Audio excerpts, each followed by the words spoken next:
Sushi Roll, Afterparty, and Pixel Game Maker MV. This is Staying In.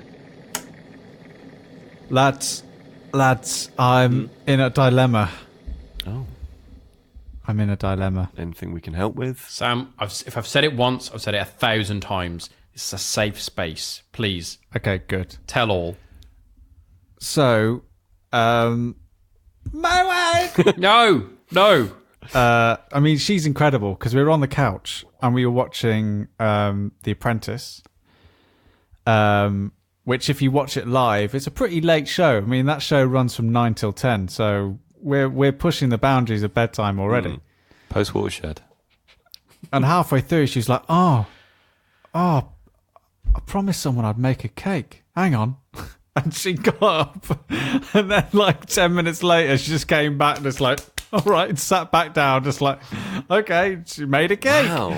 So I came back from work this evening. Oh, no. And she's out tonight, and I can't find the cake. But what I can find is a half empty or half full, depending on your proclivities, pack of white chocolate fingers. Now, I have texted my wife and said, verbatim, I said, can I eat the rest of those fingers? To which she's not replied. Oh. So. No. Yeah, that's a no. Well, that's a no, mate.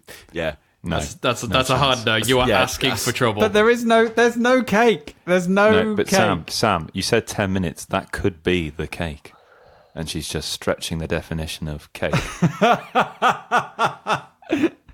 Yeah, just a cake, but in really small morsels.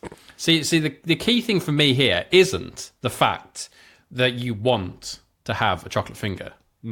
You are seeing a half empty or half full pack of chocolate fingers, and your instinct isn't, oh, I'd like one of those. It's, I want to eat all of those. Yeah. Oh, yeah. That's the problem. Because if you want one, that's fine. Go at it. But if you want to polish that off, that's someone else's food, potentially. Those fingers aren't yours, sir. So you can't, without permission, you absolutely can't do that.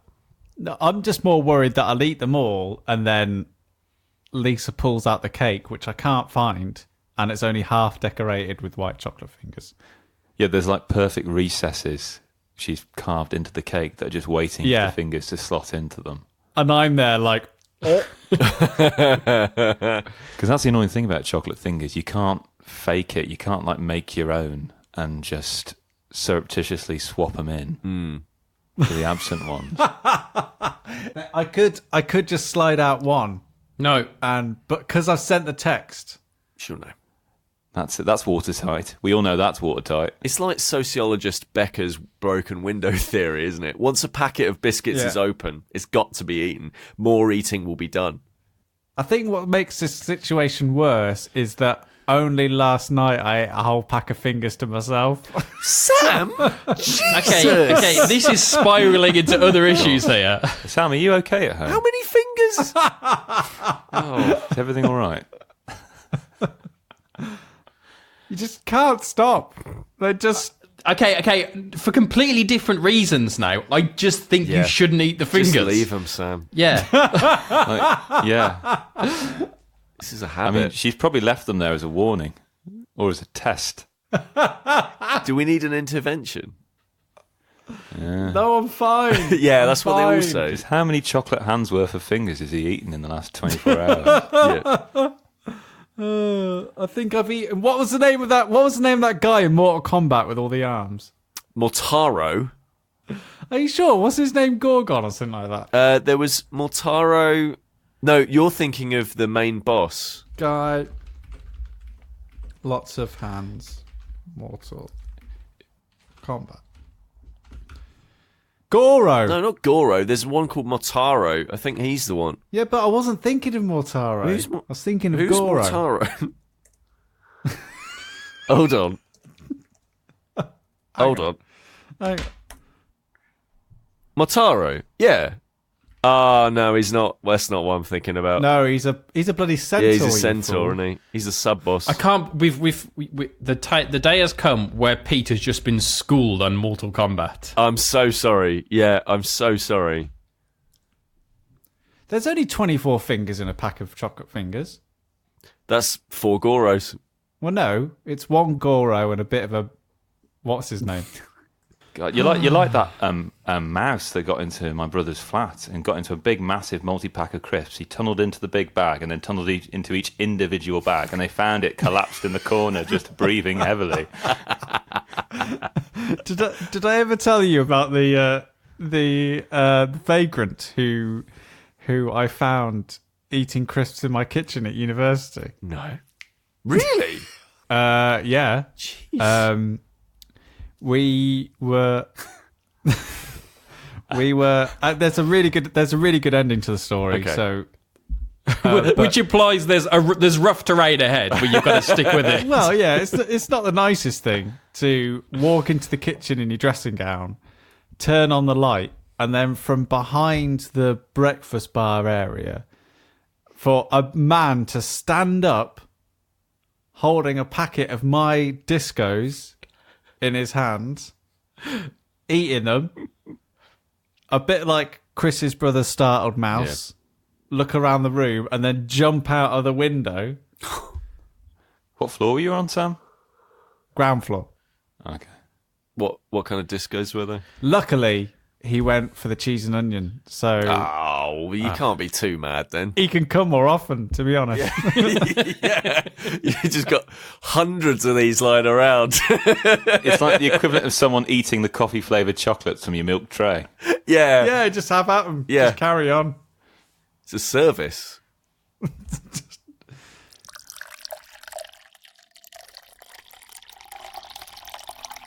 Kris, Peter. what did you think of my game? Wow. I mean, gosh, you put me on the spot here, Pete. I mean, Hang on. I tell you what, if Kris and Sam say what they think about the game, okay, I will then try and guess what the game is from their reactions, because I have not been able to play it.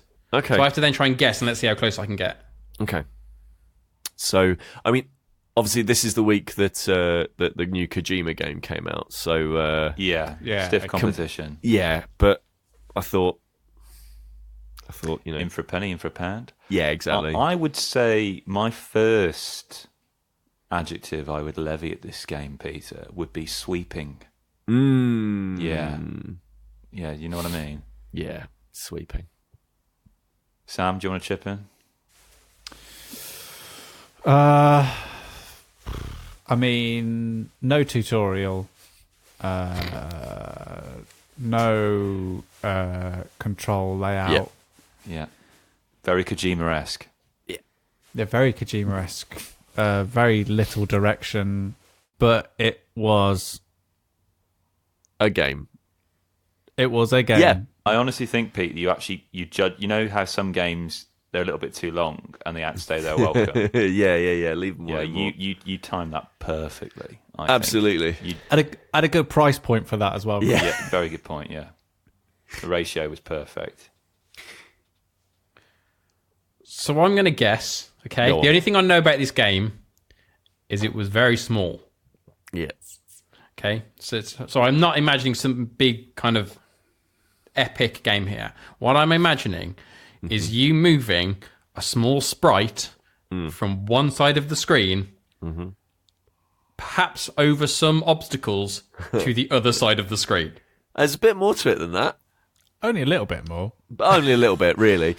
And to be fair, I completed the game without even moving the sprite. So Did you? Yeah, maybe Dan. Maybe it's actually a little less than that. Dan, I followed the tutorial in a game in a program that came out of early access recently called Pixel Game Maker MV. Okay, I'm aware of this game. Okay, Well, so this I'm aware of this tool or game. tool. So it is. I mean, it's a software development tool. It's like Unity or Unreal Engine, or closer, however, to something like Game Maker or Adventure Game Studio or RPG Maker, which I think lots of people have heard of because, like, that's kind of a classic series.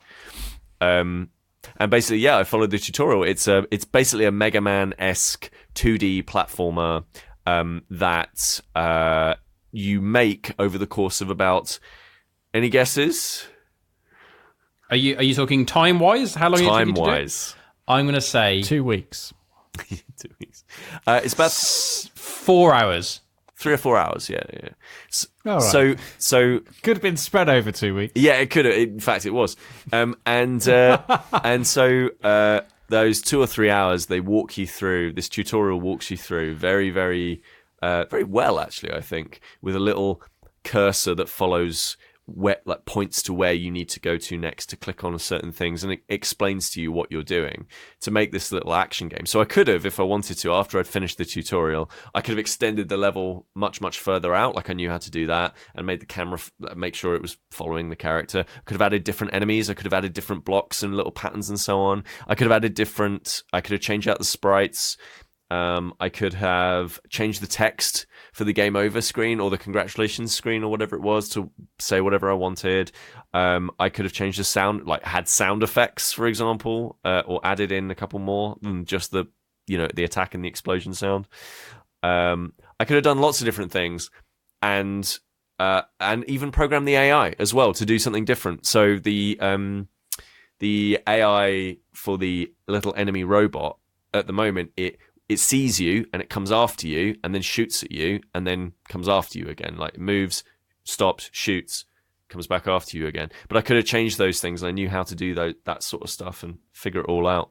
Do you know, that honestly was one of the most satisfying 3 or 4 hours of sitting in front of my computer in months, really. Years, in fact, I would say. Like in terms of like creativity, like really, really fun to just sit down and be taught how to use a fairly powerful bit of software development to make games with. Like, and there's another tutorial that I could do that has got a top-down thing, top-down tutorial, so I could make I think the example they give is like a shooter or something like that, maybe like a that kind of thing. I haven't dabbled with that. Yeah, that sort of thing. But I could very easily make that kind of thing. I could very easily make anything, really. It's got its own physics system.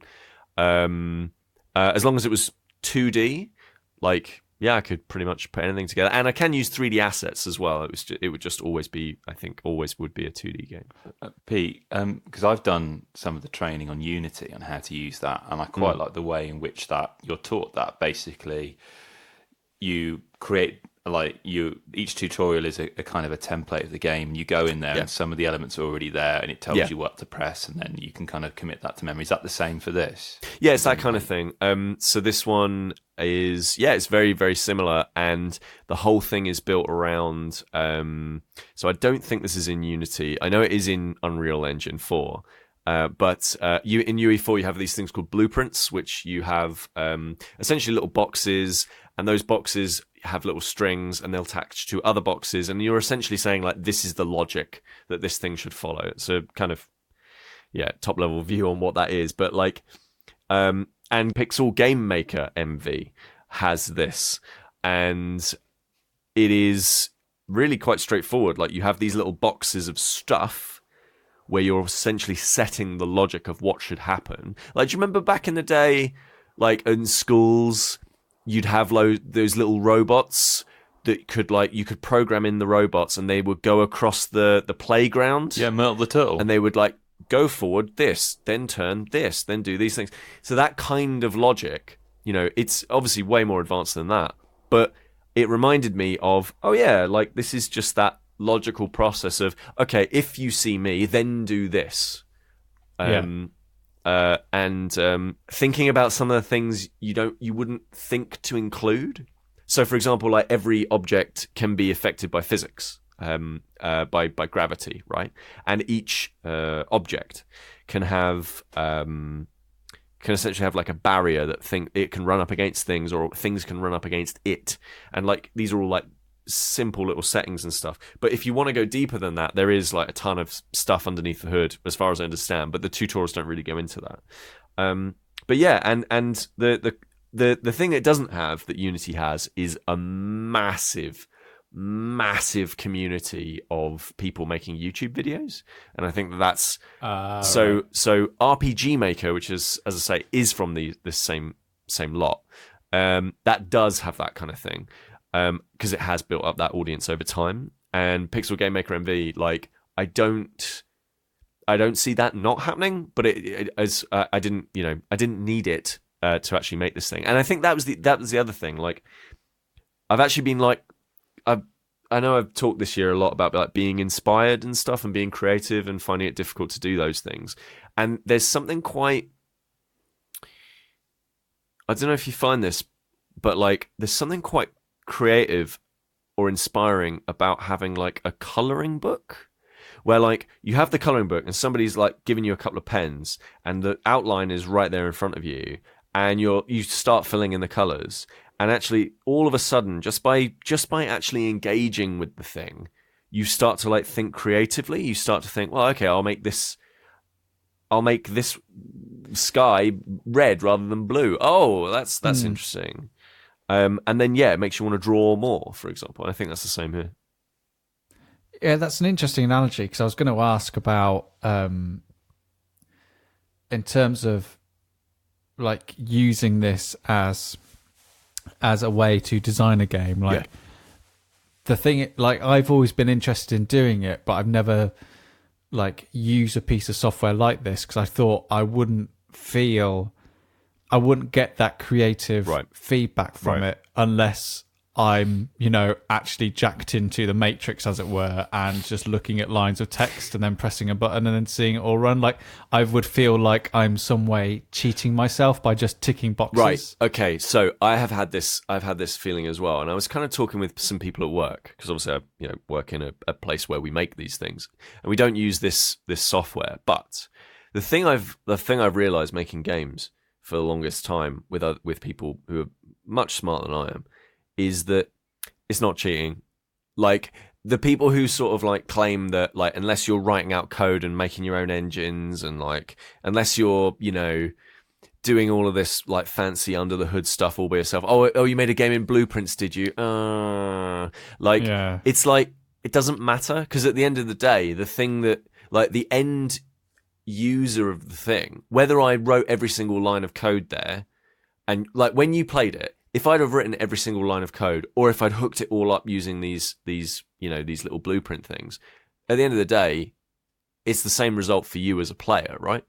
Like, and so like for me, actually, that is where the creativity is, and these kinds of software and like they actually let me be creative with video games. Like, they actually like let you do these kinds of things, and actually the creative process it's not as immediate as I am like generally am used to. Like, record a piece of audio, edit it, and then you can hear it. Like, you can very quickly get up to speed with it, or write an article, figure it out, put it out. Like, you get your feedback really quickly. But the actual payoff of clicking that play button, you can click preview at any time, right? Where you can basically just see where your project actually is. And the first time you're able to move a character that you've put into the scene by yourself, it is like, this is magic. Like, and it is incremental, and it is little victories, but like, as you're doing these things, the first time you put an enemy in, you're like, wow, that's amazing. The first time it comes after you, like, how did I do this? This is great. And then, at the end of it, when you've spent 3 or 4 hours doing this tutorial and you've got the thing, there is that real sense of accomplishment, and that thing of like, I'm going to send it to my pals. I think it's about removing those kind of hurdles that, if you're not someone who has trained or has an innate ability in a certain field, right? It's removing those hurdles so you can still express your creativity. I've spoken to you guys in the past that I would love to draw more and kind of create things visually and stuff like that, and I've always kind of struggled with that. But I've got a piece of kit recently which enabled me to kind of draw electronically and use my iPad to draw on there and stuff like that. And part of the good thing I've found with it is there are certain features that help me in terms of, I can draw a line and then I can do something and it smooths that line out for me. So it's not as, because my control isn't as good as someone who's a professional artist would be. Right. And I've gone through, as Sam said, I've gone through that same thing of, well, is this cheating? Is it, am I not really doing this? Am I a fraud kind of thing in creating this stuff? Am I actually creating it, or would someone who's actually does this professionally look at it and say, well, no, that's the computer doing that, not you? But this is the thing, right? Like, the end thing for the person who consumes it is the thing that matters. And did you have fun doing it? Like, that's also like the other part of it, right? Like, did you feel creatively fulfilled in doing it? And if the answer is yes, then I kind of feel like it doesn't really matter.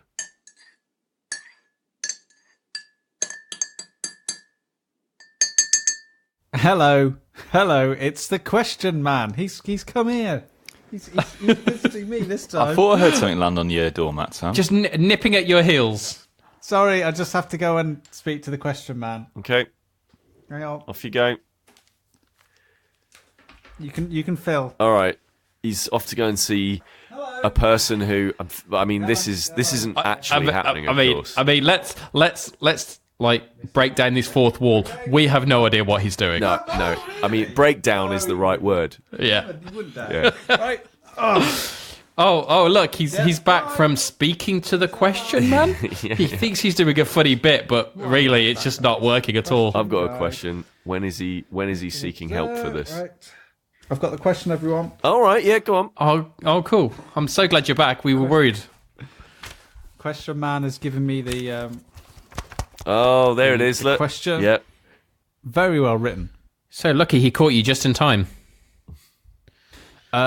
This one is from Doctor. Oh, bit of competition, Kris. I mean, they may take it away from me. Who knows? They only let one person be a doctor at a time. It's a Highlander situation. Sorry, Kris. You've had your time. It's time to go. Yeah. So this is from Dr. Kenneth A. Barnes, also known as @SuperKMX. Hello, Dr. Kenneth. Which fictional duck is the best duck? Okay. Asks Wow. Dr. Barnes. Oh. A.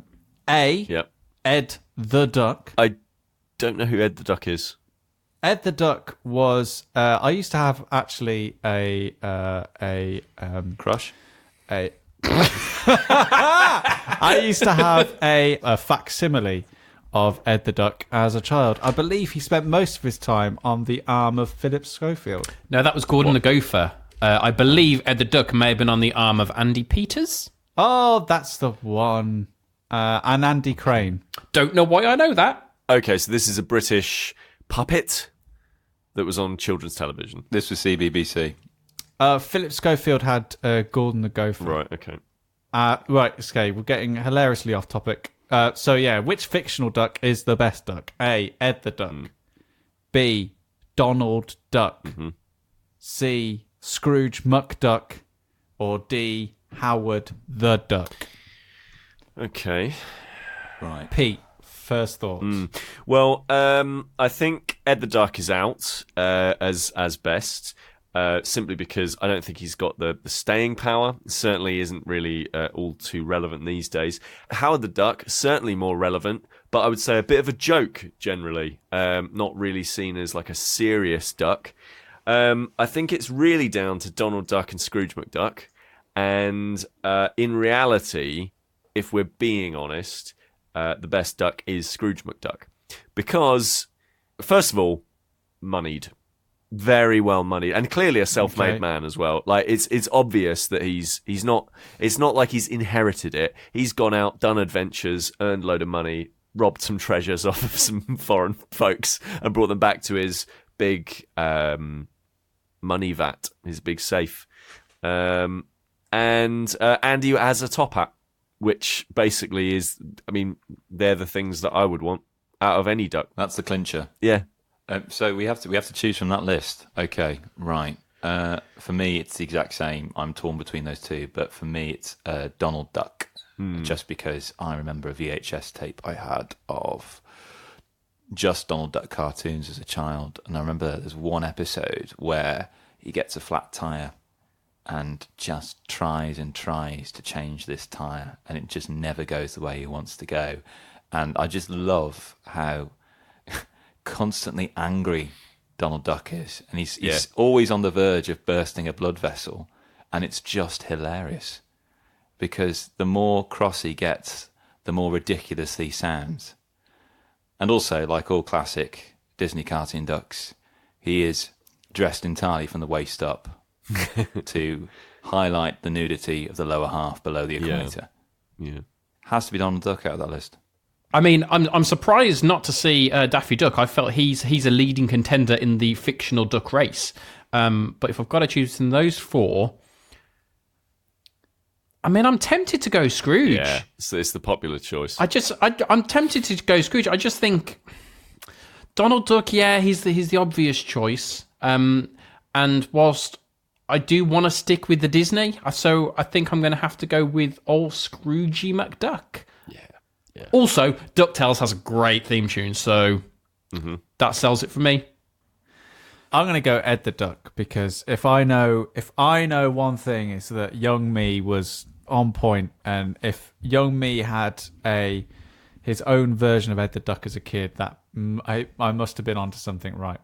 And also, come on, guys, Scrooge McDuck is like the figurehead for the capitalist agenda, like. Come on. But without Scrooge McDuck, you don't have the fantasy idea of a pool full of money. Exactly. It's a disgusting idea.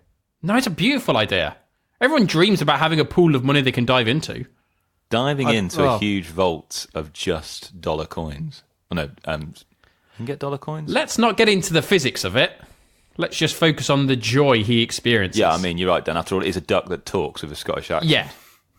Let's not dig too deep. Right. I mean, like, for me, and this is a deep cut, I would like to have seen the duck from Rosie and Jim. Oh! That is a deep cut. That's a tough one. So the consensus then is Scrooge McDuck then, from the pod's view. Scrooge. It's Scrooge. Everyone thinks it's Scrooge. Anybody who doesn't think it's Scrooge is kidding themselves.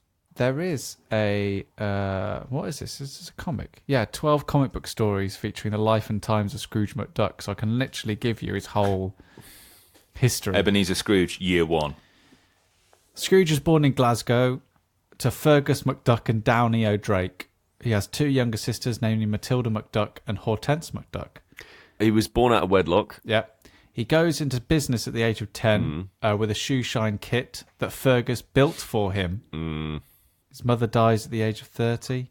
Jeez. So that when you're watching him on DuckTales and they're all having a great time, there's actually this quite deeply tragic figure. Yeah, it's like a Dickensian life. Yeah. Scrooge McDuck died at the age of 100 after a life of adventure. What? He's not dead, is he? He died in the year 1967. At 75, he gets depression and tired and decides to retire. What are you reading? This isn't real. This can't God. be. This is real. This is not. This is not the canonical history of Scrooge McDuck. I refuse to accept that somebody has been paid to create this as the actual backstory of Scrooge McDuck. Pete. That Disney would let it out. Prepare for your mind to be blown. This is not real. This cannot be real. The Life and Times of Scrooge McDuck by Don Rosa. What the Finnish composer Tuomas Olopainen released a concept album based on the book titled Music Inspired by the Life and Times of Scrooge. All right, okay. Scrooge is my favourite. Yeah. Duck. Well done. Oh my God. There we have it. The most biographed duck in human history. Wow. I never imagined that we would discover so much out of this podcast. It's finally worthwhile. Don Rosa earned an Eisner Award. What? Oh my God. Why have I never heard of this book? It's 263 pages. This is incredible. Oh my God. It's on Comixology. Oh my God. I'm adding this to my wish In a list. 2-volume series. 2-volume series. Oh my gosh. What This is this duck? But also, I'm going down a real rabbit hole now because there's a load of collected editions of these Walt Disney, apparently classic comics featuring their older heroes. Wow. Can I just say, God. Dr. Kenneth Barnes, thank you for possibly the greatest question we've ever had on the podcast. And quite possibly the greatest gift. I know. That just keeps giving. The recommended retail price of the artist edition is £135. Of course it is. Oh my God! There's a Life and Times of Mickey Mouse. Hang on, hang on. Oh my gosh. Oh my god! Oh my god! The album, the first, this is incredible. This is incredible. So the first song on the album is called Glasgow, 1877. It features the London Philharmonic Orchestra, and including several guest musicians, including Troy Donockley, the founder of Finnish symphonic metal band Nightwish. Oh my God! Right, is this on Spotify? 'Cause- I tell you what, it's going to be a Scrooge McDuck day tomorrow. Oh my God. Amazing. This is absolutely incredible. Gentlemen, can I ask you each to just quickly say what your favourite cocktail is? Ooh. Long Island iced tea. Classic. It's also your rapper name, isn't it, Sam? It's almost my what? Your rapper name. Sorry, it's just a joke. You can cut that out of the pod. I will thank Sam for mine, because mine All right. is a Dark and Stormy, which I was introduced to at Sam's wedding. Yes. My Fantastic. years and years long search for a manly cocktail was finally discovered at your wedding. No such thing as a manly cocktail, Dan. Gunga din. Sausage. Okay. Now, I think I'm right in saying that we need that unpacking a little bit. Is that on ice? Is that on the rocks? Is that... There's a cocktail sausage. Oh. Was I the only one who got that? Yeah, Dan, you're the only one cool Yeah, you enough to were. get that. Yeah. I was just picturing down a martini glass with like a small sausage just on the edge. like instead of an olive. Mine is a toss-up between the Clover Club or the Budapest Barbecue, which is probably the best cocktail I've ever had in my life.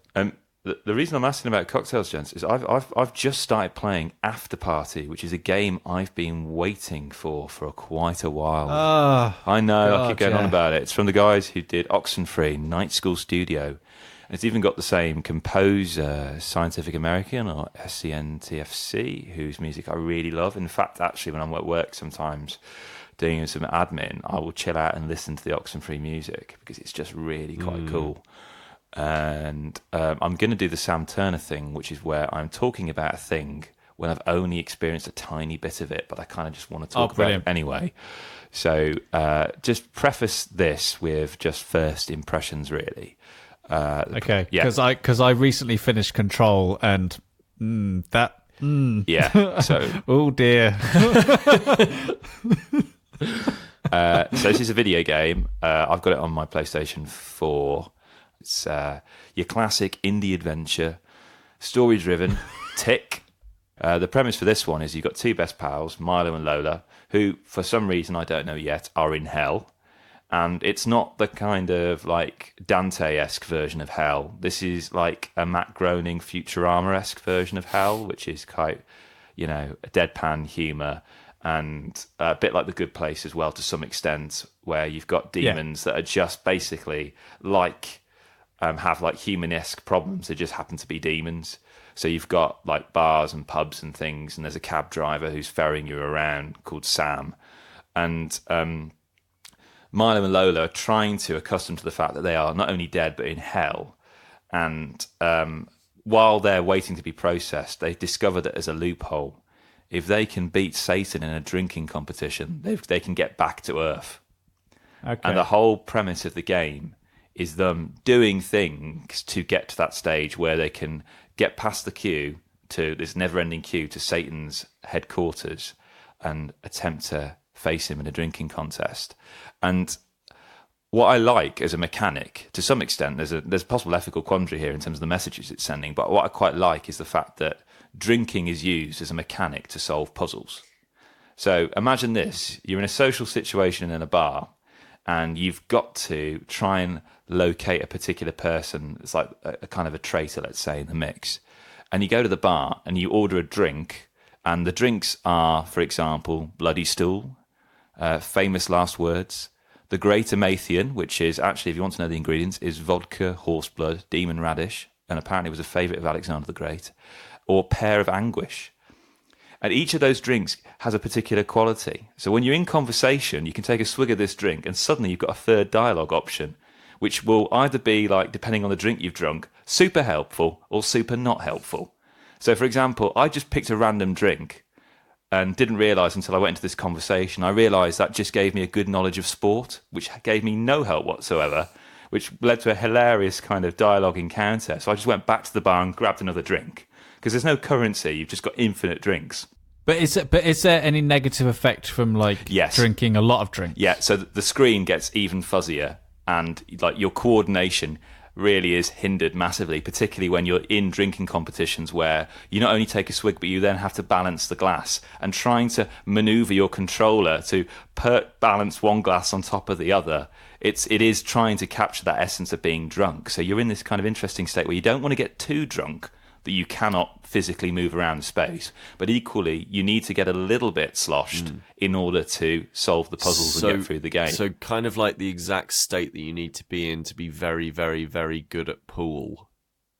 Yeah, it's Dutch Courage, the board. It's Dutch Courage, the video game.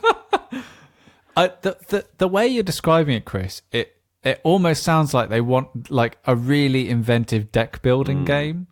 So I'm playing Slay the Spire at the moment, and I've also just spent a bit of money with Super Rare Games because they're publishing SteamWorld Quest Hand of Gilgamesh, which was Image and Form's latest release, which also was a RPG deck building game. And like when you're describing it, like preparing your strategy before going into a conversation and having to sort of analyze something and think, right, if I use this thing, that's going to buff that thing, which might debuff this, but then give me advantage later on. Like, it sounds like you're doing a lot of the same sort of things that like I'm doing in Slay the Spire or something, or like in any sort of deck building game. You're thinking about what is giving me the advantage in this situation and what might the debuffs be later on down the line, or the buffs or whatever. Yeah, I mean, and at the moment, maybe it's because I'm being eased into it and it's going to ramp up the difficulty later on, but it is a bit light touch in terms of the ramifications of that. It is very much story-led. And it's also quite a funny game. Like, you know, there's a social network in hell called Bicker, which everyone communicates with each other on. So you'll see random tweets popping up above people's heads, and it'll be like humans complaining about how badly they're being punished, and then demons trying to sell stuff to each other. And like at the moment, I'm in this situation where I'm trying to find a ticket to get into Satan's place, and I'm just literally trying to score a ticket. So it's like Craigslist. You're kind of looking online to see what you can kind of buy and things on this Bicker thing, and it's very funny. Very kind of deadpan humour. Like there's a sequence where the taxi driver Sam has taken me to this island, and there are humans just hanging in nooses from lampposts, and they're just talking freely in that kind of deadpan Futurama-esque way. And one of them tells a really awful joke, and Sam's like, "Oh, come back to me when you've got better material." And it's like, how? As you're walking off, I'm just stuck here. Where am I going to get better material from? And the main thing I will say though is that it looks quite exciting and dynamic in the trailers. It's a really slow-paced game.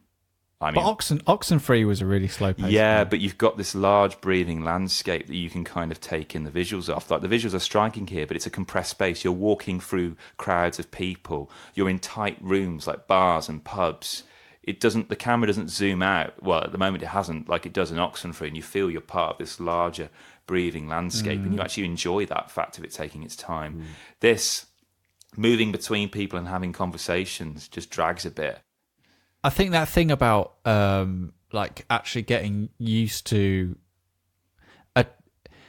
it's almost like a design team that you really like and you really like their work. I know how much you like Oxenfree, like getting used to them doing something different. And I mentioned Image and Form earlier, and they're a design company who like that is their like métier, that is their calling card. Like it started off with SteamWorld Dig, which is like this procedurally generated like digging excavation game, and then they did SteamWorld Heist, which is like this turn-based XCOM style game, and then they've done Hand of Gilgamesh, which is like this deck building RPG. And it's like every time they've got this one universe which they center it around, a bit like the same that Oxenfree and Afterparty share a artistic style, and they share a bit of a what's the word, like a common like visual grammar. Yeah, mise en scène. Yeah, which is what Image and Form do the same. They actually have like a whole world, like the Steam world is their like creation, which all this exists in. But every single game is right. We've always wanted to make this kind of game, but how can we do that in our world? And that really intrigues me about Afterparty, is that they've not just made another interesting adventure game set with a mystery of teenagers. They've gone, right, we've got a really interesting world here, a really interesting dialogue mechanic, a really interesting like visual storytelling style. What can we do that's different? And I think that even though it sounds like you're bouncing off little bits and pieces on it, I still really value a designer that like makes that leap, because I know that when they announce their next thing, even if you're not completely enamored by Afterparty, I guarantee that you'll be jumping straight on the next thing that they make. Yeah, definitely.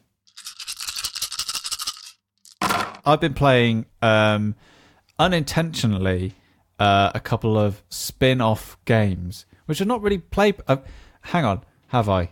I've played like Rivals of Catan. Oh, I love Rivals. The 2-player version. I guess Pandemic Legacy. Imhotep the Duel. Yes, I guess that's a bit of a spin-off. And these are pretty similar actually, because one of them's Kingdomino Duel, which is a 2-player roll and write version of Kingdomino, which is on our list of good breakfast games. Someone put on Twitter today, isn't bowling the original roll and write game?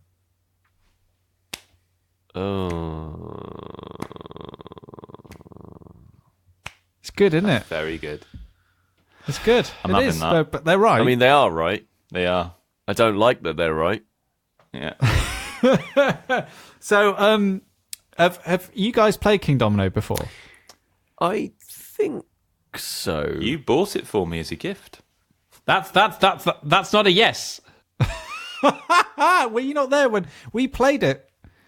Well, we played it for the first time in Chance Encounters in Bristol. Yeah. So I'm assuming that you were there. And after that, you then bought it for me.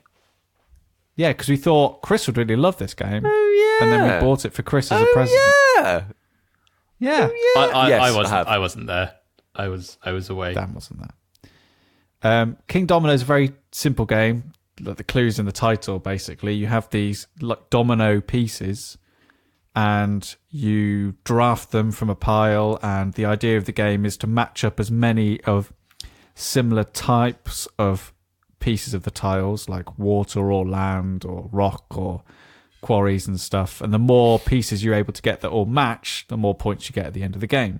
And Kingdomino Duel works in the same way, but instead of drawing pieces from a box, you and the person you're playing against throw dice. And it's got this wonderful little mechanic where whoever's going first on that turn will throw all the dice, but they only get to pick one. Then the next player gets to pick two, leaving one dice for the first player. And using those two dice, on which have are they like coats of arms, Kris? Yeah, or shields? it's that kind of heraldry, isn't it? Yeah, they are basically shields or crests. So using those two dice, you can then configure them to essentially make your domino for that roll. And then on this little sheet of paper, you basically fill in what shield you want to go where, following the usual rules of dominoes. So, like, a shield with a dot on it has got to go next to another shield with a dot on it, that kind of thing. And that's basically the game. You have to really think strategically about whose turn it is, what dice you're going to pick, how you're going to then put those dice into your kingdom, essentially, in order to accrue the points to win the game. And getting points is pretty simple. There are some dice that have got an X or two X's in the corner. If you get them into your kingdom, for the amount of shields or coat of arms that you have in an area, depending on how many X's that you are, that number will be multiplied by the amount of X's. Yeah, it's like the shields in Carcassonne, isn't it, that you get on the pieces there?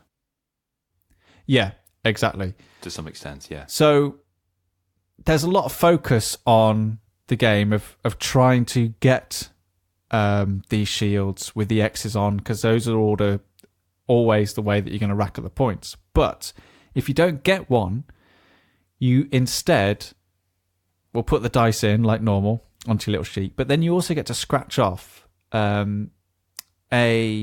bit of this wizarding sheet.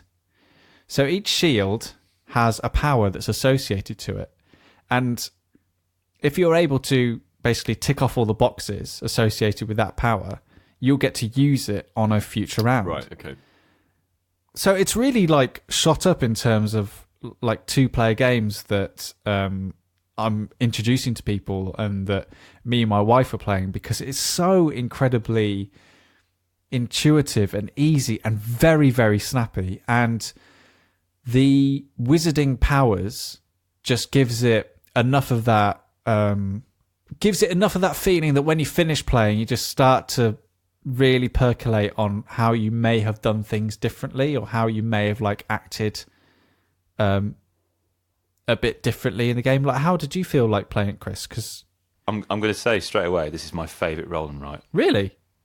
Yeah, Wow. I know. I was just thinking about this the other day, and it is. And I think it's because it's a spatial puzzle. Like, I love Ganchon Clever, but I think to some extent I like playing that on my phone. I find it a little bit too abstract when I'm playing it like on a table. Whereas this is very much in keeping with like Kingdomino and Queendomino that comes before. I think it's just having the dice there that they can be pulled apart and separated if you unlock particular powers gives it that little bit of flexibility for me. And there's just enough restrictiveness there to keep it a challenge. And also the prospect of me being able to inadvertently unlock powers as I'm going, incidentally sometimes, just gives it that variety that I really, really like. Because I'm not very good, and it's the same with things like Battle Line or Shot and Totten, where I feel I can see already that I've painted myself into a corner and there's no way out of this. And I like the fact that there is that degree of flexibility here, that it's not all over for me. And then I literally, when we were playing, you couldn't really tell who was going to win or not. No. And I like it also because I was thinking, well, if I own Kingdomino, you very kindly bought it for me. Would I own this if I owned Kingdomino? And I was thinking, well, if I was a big fan of Kingdomino and Queendomino, and I was going travelling, this is just a bag of dice and a pad of paper. Yeah. It's like a really nice portable version of that game, and it's really nice and little crunchy kind of thinking, but it's on your own little map in front of you. I love it. I really like it as a kind of spatial puzzle in that regard. And yeah, I think this is my favourite roll and write. That's quite. I actually genuinely didn't expect you to say that. But the other thing that surprised me about it was that I prefer it to Kingdomino. Yeah, hands down, I agree. It kind of feeds into the other game that I've been playing, which also is a spin-off of an original title, and also every single person I've introduced this game to prefers it head and shoulders above the original, and that's Sushi Roll. And that's something I never thought I would say about Sushi Go. Yeah, I'm really interested in this because I'm a big fan of Sushi Go, but from what too. I've seen of Sushi Roll, there's a lot I like the look of.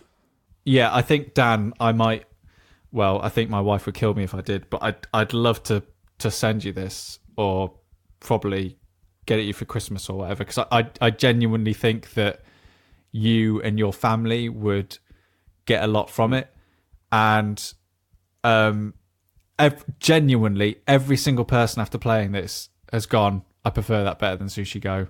And Sushi Go has always been, whenever I'm traveling, whenever I'm going anywhere, open the drawer, Sushi Go in the bag. Yeah.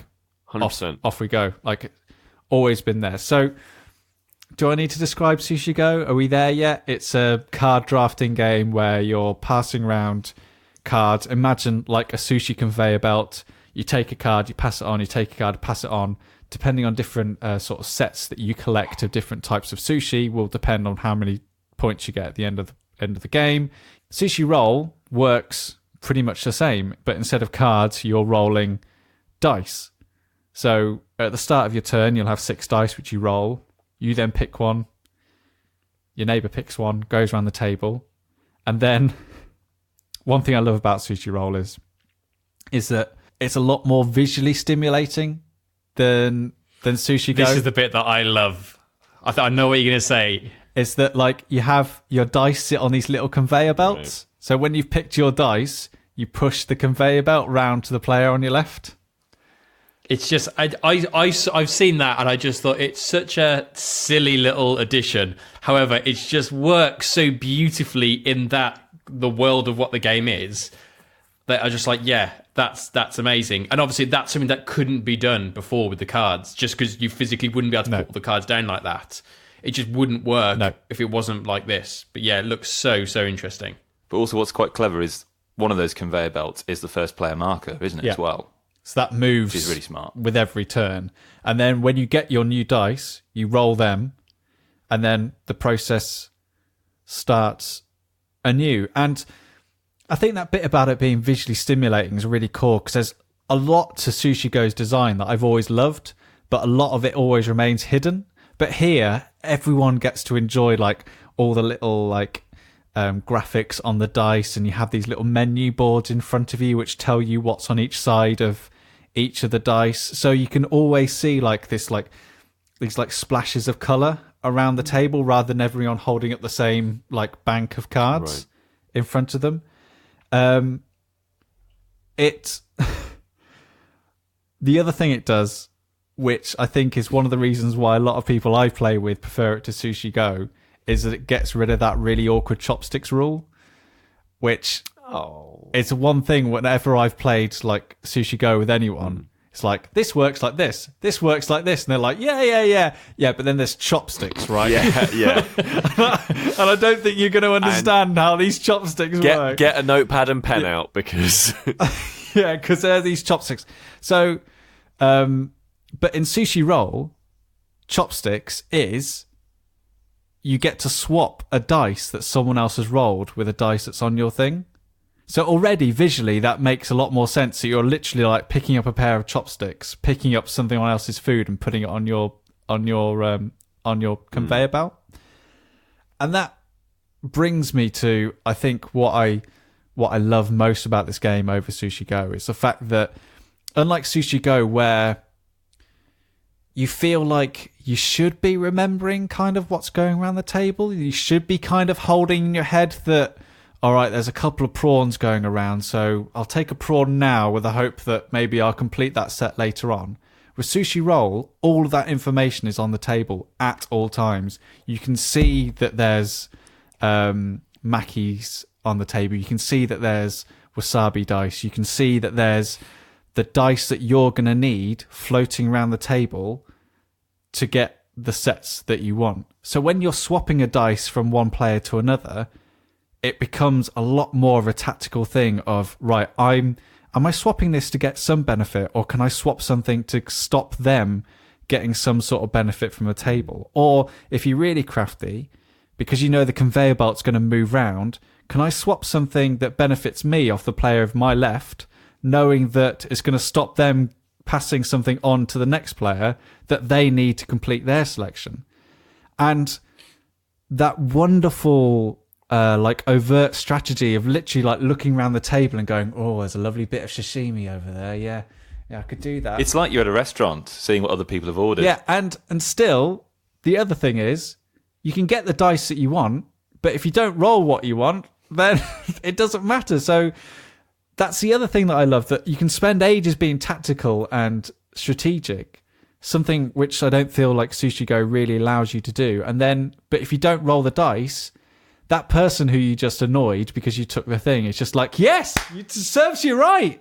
And it becomes much more of a group experience. You can slowly see these pictures, these little tableaus, like coming up around the room.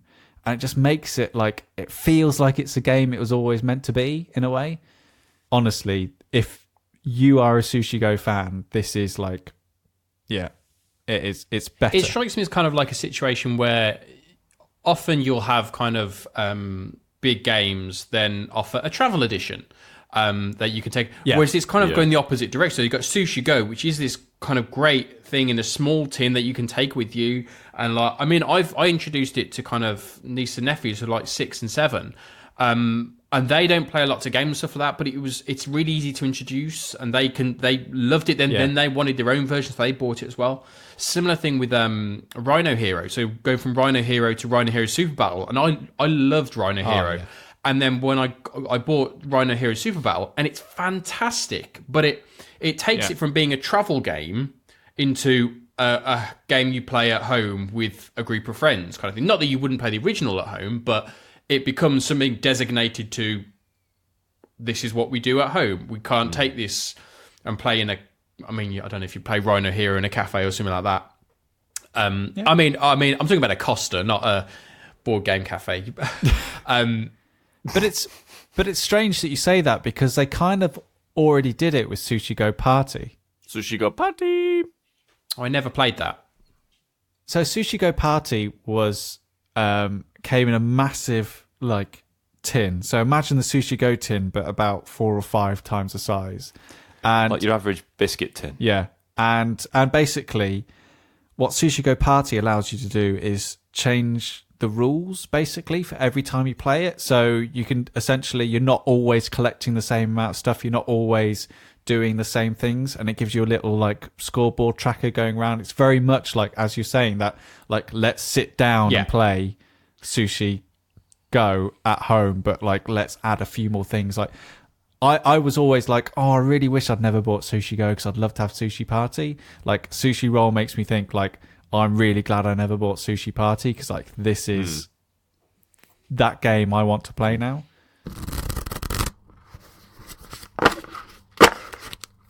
There's spin-off games, right, which I've not really, I guess, like you got Pandemic and Pandemic Legacy. Yeah, and Pandemic Cthulhu as well. Yeah, and Settlers of Catan. Yes, hang on, everyone. Sorry. Hang on. Can you just say? Hang on. Breaking news. Can you just say that again? Yes, you can eat the rest of those fingers. Yes, there we are. Confirmation. Oh, so happy. I like that she rang him. Yeah, I know. She knew that he would be sat there at home going, I wonder if I can have those fingers. That's it. We've made it to the end of another edition of the Staying In podcast. This one featured myself, Sam Turner, Peter Willington, Chris Darby, and Daniel Frost. Many thanks to everyone at Coiled Spring Games for helping support the show by sending us copies of the fantastic Kingdomino Duel and the highly, highly recommended Sushi Roll. If you're a fan of the original Sushi Go and you can pick up a copy and you see one, then we very much recommend that you do. If you've got a burning question that you'd like to ask us, then please get in touch. Find us on Twitter at StayingInPod, Instagram, StayingInPod, and also stayinginpod@gmail.com if you'd rather send us an email. All the details, in case I got any of those wrong or you're just not listening, stayinginpodcast.com. But for now, until the next time, until the next episode, that's it from us for now. Until the next time. Now it is. Bye.